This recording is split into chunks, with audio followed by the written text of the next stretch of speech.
Hello students, अपनी 15.2 पूरी हो गई थी। आज अपन पढ़ेंगे 15.3। ठीक है, ध्यान से देखना। फर्स्ट क्वेश्चन,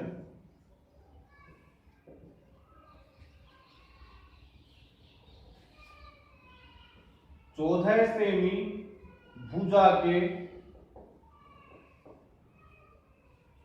वर्ग में बने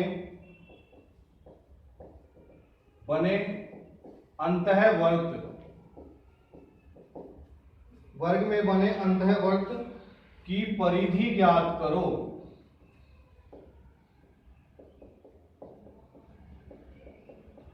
ठीक है, बहुत ही इजी क्वेश्चन है, ध्यान से देखना। हमें क्या बोला? 14 सेमी भुजा के वर्ग में बने अंतःवर्त, मतलब एक वर्ग है जिसमें एक अंदर की तरफ एक वर्त बना हुआ है, अंतःवर्त। ये वर्त है।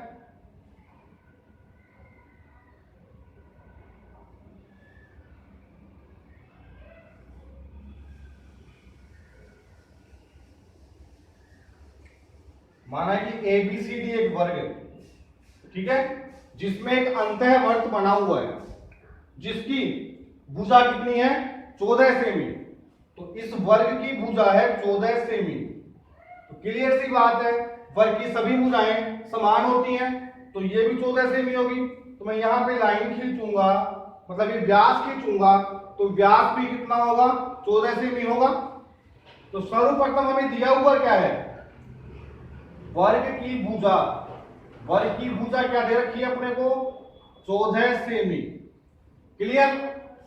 तो वर्त का व्यास क्या होगा? 14 सेमी। सही है। जब वर्त का व्यास 14 सेमी है तो हम त्रिज्या निकाल सकते हैं। त्रिज्या क्या होती है? व्यास की आधी होती है। तो 14/2। तो R बराबर कितनी हो गई? 7 सेमी। क्लियर? अब हमारे पास यदि वर्त की त्रिज्या आ गई तो अब हम वर्त की परिधि ज्ञात कर सकते हैं। तो वर्त की परिधि बराबर 2 पाई R। तो 2 × 22/7 × R की जगह 7। 7 से 7 कट गया, 2 को 22 से गुणा किया तो 44 सेंटीमीटर। तो हमारे पास वर्ग में बने अंतःवर्त की परिधि कितनी आई? 44 सेंटीमीटर। ठीक है। अब दूसरा क्वेश्चन,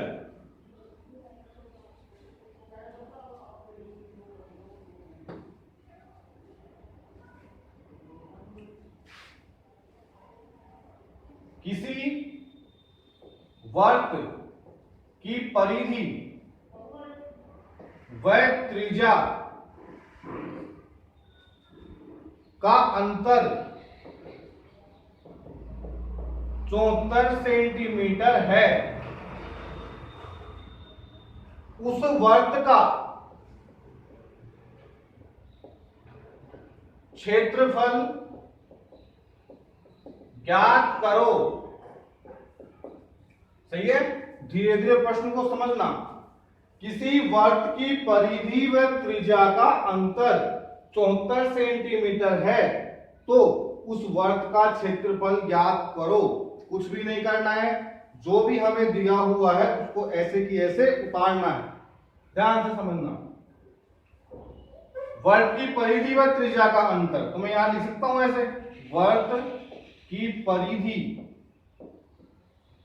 और त्रिज्या। सही है। अंतर की जगह यहां क्या आएगा? माइनस। वर्त की परिधि व त्रिज्या का अंतर कितना है? 74 सेंटीमीटर। समझ में आया कुछ? देखो ध्यान से। अब इसके बारे में हम क्या जानते हैं? हम जानते हैं इनका फॉर्मूला। वर्त की परिधि का 2 पाई R माइनस त्रिज्या को हम क्या बोलते हैं? R बराबर 74 सेंटीमीटर। सही है। अब यहां जिसका भी मान हम जानते हैं वो मान यहां उतार देंगे। R का मान हमारे पास है नहीं, ठीक है, तो ऐसे की ऐसे छोड़ दिया।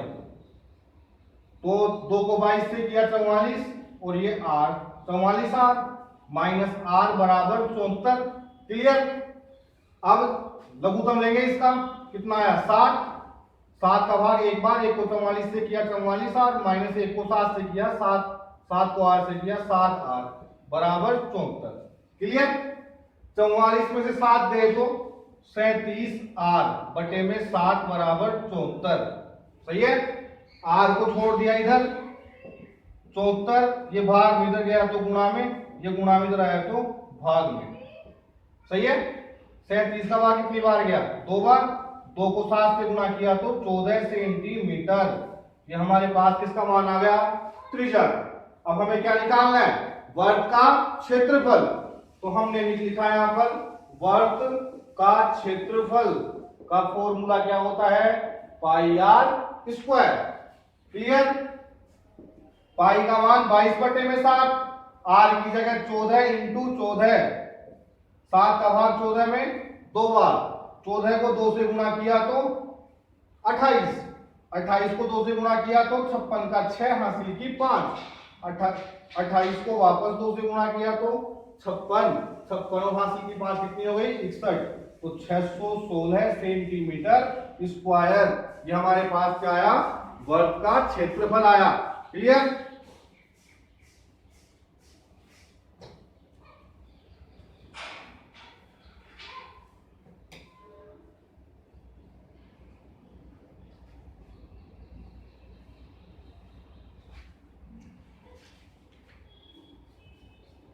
तीसरा, हमें एक आकृति दी हुई है।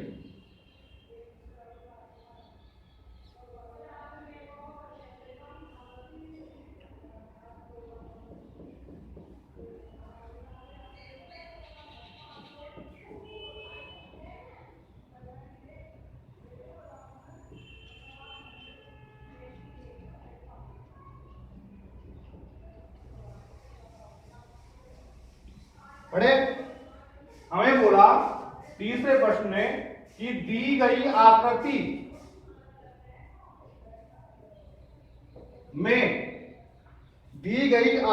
में वर्त का केंद्र O है, वर्त का केंद्र O है। सही है। कोण AOB बराबर 90 डिग्री है तथा OA बराबर कितना है? 3 सेमी। तो छायांकित भाग का क्षेत्रफल ज्ञात करो।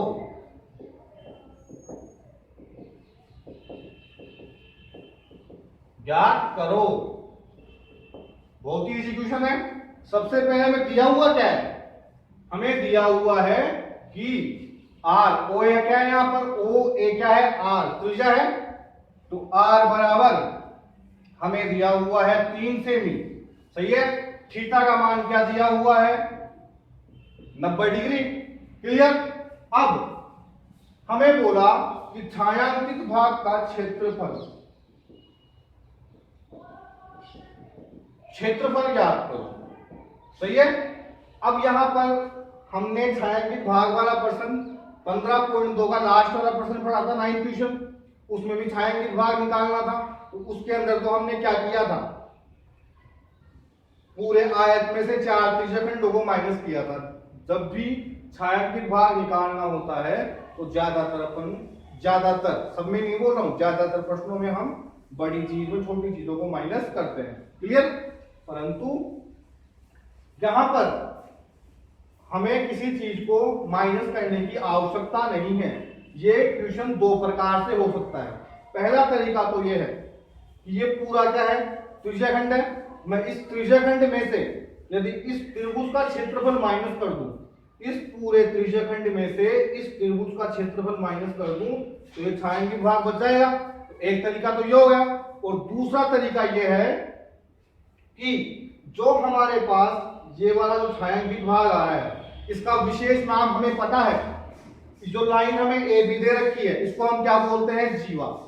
और परिभाषा के अनुसार हम जानते हैं कि वर्ग का वह भाग जो जीवा के द्वारा अलग होता है उसे हम वृत्तखंड कहते हैं। तो यदि ये वृत्तखंड है तो ये वृत्तखंड होगा ना, ARB A क्या होगा? एक वृत्तखंड। तो हम वृत्तखंड का क्षेत्रफल निकाल सकते हैं डायरेक्ट, क्योंकि वृत्तखंड का क्षेत्रफल निकालेंगे तो हमारे पास छायांकित भाग का क्षेत्रफल आ जाएगा। तो हम यहाँ पर वर्गखंड के क्षेत्रफल का फॉर्मूला लगाएंगे। तो फॉर्मूला क्या होता है बच्चों, पाई आर स्क्वायर थीटा बटे में 360 minus 1/2 R square sine theta. Clear. Pi का मान 22 बटे में 7, आर की जगह 3 इंटू 3, थीटा की जगह 90 बटे में 360 माइनस 1/2 आर की जगह 3 इंटू 3 इंटू साइन थीटा की जगह 90। क्लियर। 90 का भाग 360 में कितनी बार गया, 4 बार। 2 का भाग 4 में 2 बार, 22 में 11 बार। सही है। 3 को 3 से किया 9, 9 को 11 से किया तो 99, 7 को 2 से किया तो 14। साइन 90 का मान क्या होता है, 1। साइन के अंदर देखे होता है कि अपन साइन 90 का मान क्या होता है, 1। 1 को 3 से किया 3, 3 को 3 से किया 9, 9 को 1 से किया 9 बटे में 2। तो 14 का भाग 99 में कितनी बार गया, 7 बार। 14 से 90 कितना होता है, 98। 1 बच गया, पॉइंट लगाया, कितना हो गया, 10। 10 में भी 14 का भाग नहीं जाता तो 0 लगाई, कितना हो गया, 100। 100 में 14 का भाग वापस कितनी बार गया, 7 बार। माइनस 2 का भाग 9 में 4.5 बार। 7 में से 4 गया, कितना बचा, 3। 3 में से 5 गया तो 2.5, कितना बच गया, 2.57 सेंटीमीटर स्क्वायर।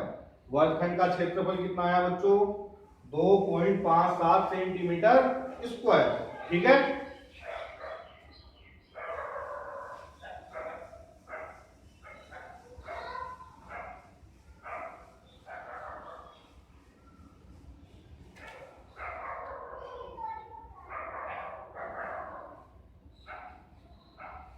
अब फोर्थ क्वेश्चन,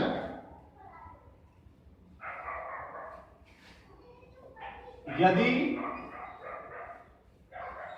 एक वर्ग का परिमाप एक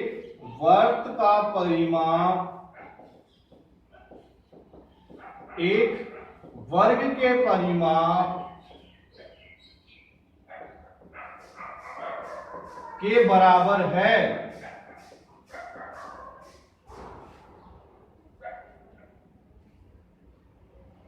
तो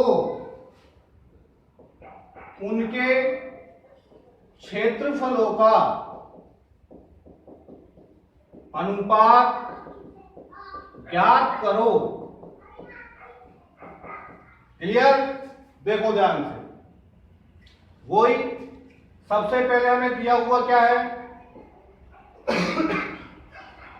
सबसे पहले हमें दिया हुआ क्या है कि वृत्त का परिमाप बराबर है वर्ग के परिमाप के। सही है। अब इनके बारे में हम जानते क्या है कि वर्ग का परिमाप का फॉर्मूला क्या होता है, 2 पाई आर बराबर वर्ग के परिमाप का 4 इंटू भुजा। अब इसके अंदर आगे हम कुछ भी नहीं कर सकते। सही है। परंतु देखो ध्यान से, क्योंकि आगे हम कुछ भी नहीं कर सकते, क्यों, क्योंकि न तो हमारे पास आर का मान है और न ही हमारे पास भुजा का मान है। क्लियर।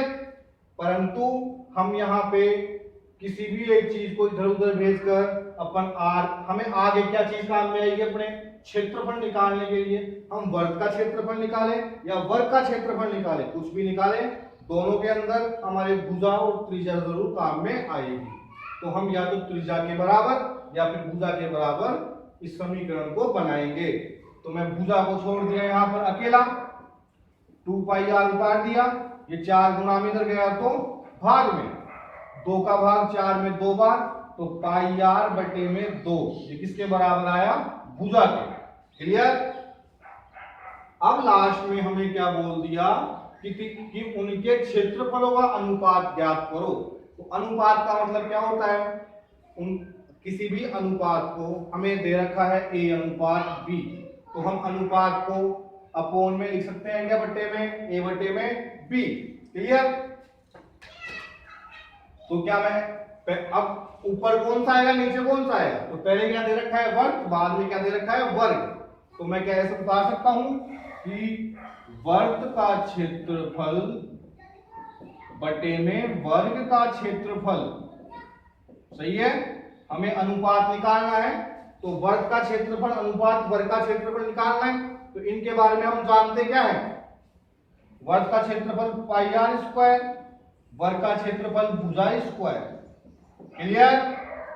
अब क्या मैं भुजा की जगह ये उतार सकता हूं क्या, भुजा का मान हमारे पास क्या निकला हुआ है, पाई आर बटे में 2। तो मैंने यहां पे लिखा पाई आर स्क्वायर, उतार दिया ऐसे कि ऐसे, भुजा की जगह उतार दिया पाई आर बटे में 2 का स्क्वायर। क्लियर। अब देखो ध्यान से, पाई आर स्क्वायर, तो ये पूरे के ऊपर स्क्वायर आ रहा है बाहर में, तो क्या है इसको सोल्व करने पर पाई स्क्वायर आर स्क्वायर बटे में 4। क्लियर।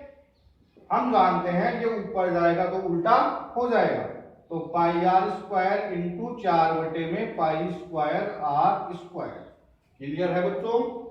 ठीक है, एक पाई से एक पाई काट सकता हूं, आर स्क्वायर से आर स्क्वायर कटेगा, तो 4 बटे में एक पाई बचा, पाई का मान क्या होता है 22 बटे में 7, ये ऊपर जाएगा वापस तो उल्टा हो जाएगा 7 बटे में 22, 7 बटे में 22, 7 को 4 से गुणा किया तो 28 बटे में 22, दोनों में 2 का भाग जा रहा है, 14 बार और 11 बार, तो अनुपात क्या प्राप्त हुआ 14 अनुपात 11।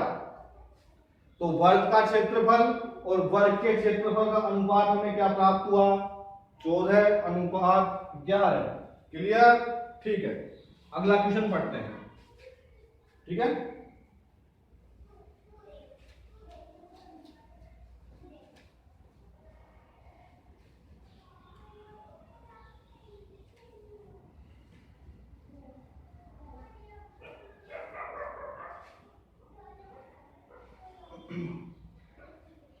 एक वर्ताकार पार्क की त्रिज्या, एक वर्ताकार पार्क की त्रिज्या 3.5 मीटर है। सही है। पार्क के चारों ओर, पार्क के चारों ओर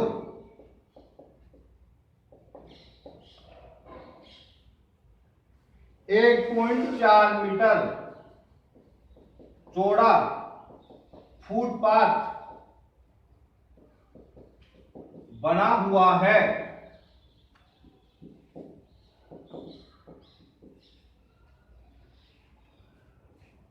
फुटपाथ का क्षेत्रफल ज्ञात करो। अब ये प्रश्न तो हमने ऐसे प्रश्न तो हमने खूब पढ़ लिए 15.1 में सकेंद्रीय वर्ग वाले, वही प्रश्न है बिल्कुल। देखो ध्यान से, एक वर्ताकार पार्क है जिसकी त्रिज्या कितनी है 3.5 मीटर, इसके चारों ओर 1.4 मीटर चौड़ा क्या बना हुआ है फुटपाथ बना हुआ है। तो फुटपाथ का क्षेत्रफल निकालना है, तो यहां से यहां तक की त्रिज्या कितनी है 3.5, और यहां से यहां तक की कितनी हो जाएगी 3.5 और 1.4 कितना होता है 4.9 मीटर। सही है। तो हम किसी भी एक त्रिज्या को R1 नाम दे दिया, कितना हुआ 3.5 मीटर। सही है। फुटपाथ की चौड़ाई कितनी है 1.4 मीटर। सही है। तो R2 का मान कितना हुआ 3.5 प्लस 1.4 बराबर 4.9। समझ में आया कुछ। ठीक है, अब हमारे पास R1 और R2 का मान आ गया, तो मैं सकेंद्रीय वर्ग या फिर फुटपाथ का क्षेत्रफल निकाल सकता हूं।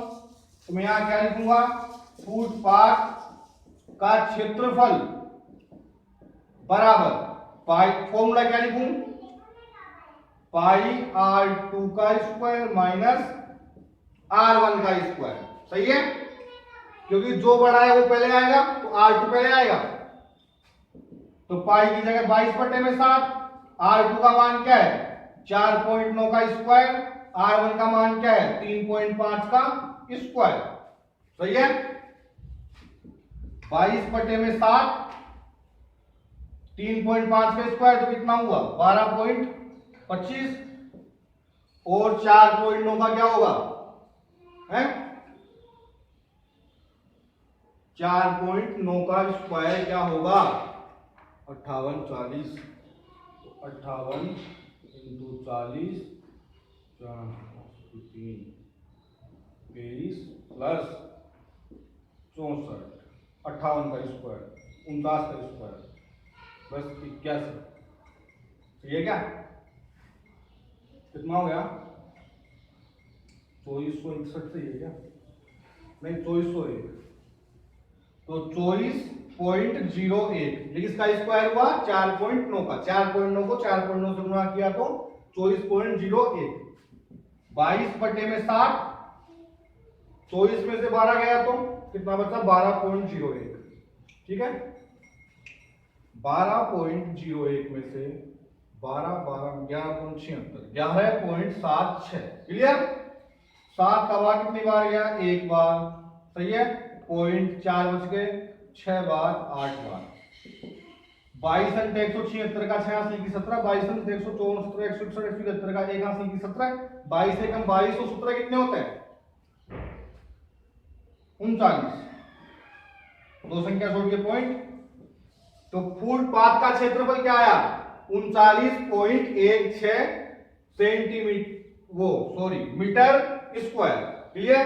हम लास्ट में क्या लिखेंगे, अतः पार्क के चारों ओर बने फुटपाथ का क्षेत्रफल 39.16 मीटर स्क्वायर होगा। 5 क्वेश्चन हो गए आज के लिए इतना बहुत है, और बाकी अपन कल पढ़ेंगे। जो भी चीज नहीं आ रही हो या समझ में नहीं आया हो मेरे को एक बार कमेंट में जरूर बताएं। ठीक है, थैंक यू।